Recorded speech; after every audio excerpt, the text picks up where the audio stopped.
So when you live authentically, it's almost you can breathe because you're really being the essence of who you really are. Yes. Tell us about that, Yeah, the authenticity. There's such liberation in that. You know, there truly is. As you said, you can breathe, you can kind of move through life in a whole different way.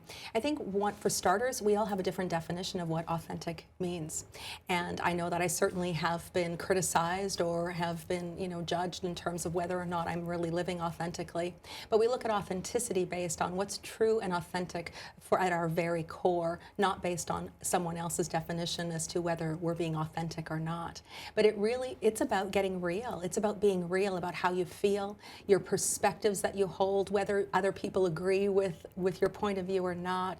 It's being able just to show up and be who you are without meeting what would be the expectations of other people. And it's not an easy thing to do because, of course, we do certainly want other people's approval. We want nothing more as human beings than to belong. Acceptance, right? And right. So yeah. We're very good at morphing and changing who we are in order to fit in and in order to be accepted.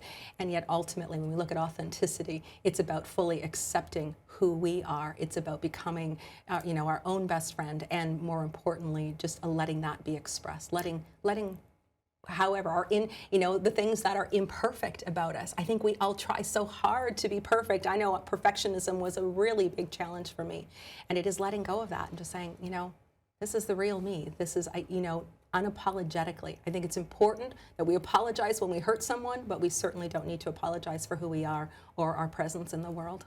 Being able to change how you are not only looking at yourself, how you're speaking about yourself and the world around you is a real powerful shift in mindset. And it is necessary to do that work. I know for myself, when I first started out, I remember, excuse me, one of the gentlemen that I trained with had said to me, Bonnie, you need to get your thinking right.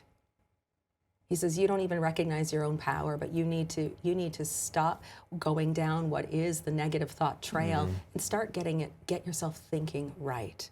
Now, I'm a huge believer in there's no right or wrong, because I believe at the deepest level we learn and awaken and evolve through what we could say is some of the wrongness. And when we talk about authenticity, social media is a great example of that as well. And so being able to express ourselves in a way that really admittedly says, hey, I'm having a great day and having lots of fun, and today not so much. I'm really struggling. Here are some of the things I've been doing to kind of pull me out of it. I think that's where we get real. I love when people are real on social media. They're raw. They're talking about the joys in their life, but they're also talking about their challenges too. And sometimes social media falsifies the challenges. You also say, which I think is really terrific, and the way you put it, you cannot pretend your truth away. Yes. I like that. Tell us about that. Yeah, thanks. So pretending your truth is denying who you are. First off, denying how you feel, denying your point of view. We begin to basically abandon ourselves when we do that.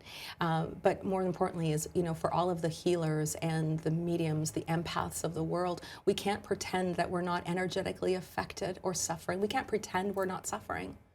Right.